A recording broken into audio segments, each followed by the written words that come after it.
күндөн күнгө ата энесин тыштап койгон, жылдан жылга ошого окшогон мындай көрүнүштөр көбөйүп баратканын да белгиси да. Мен айтат элем, карлар үйүнө ата энесин таштаган ар бир жаран сөзсүз түрдө аларда жоопкерчиликти тартылыш керек да.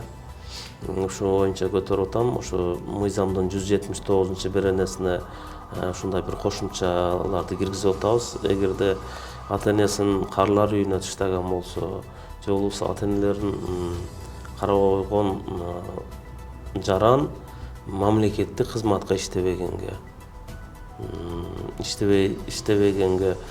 эгер иштей турган болсо, мамлекеттик жумуштага иштебей тургандай кылып, жана ошондой эле 500дөн 1000ге чейин эсептеги өлчөмдө ата энесине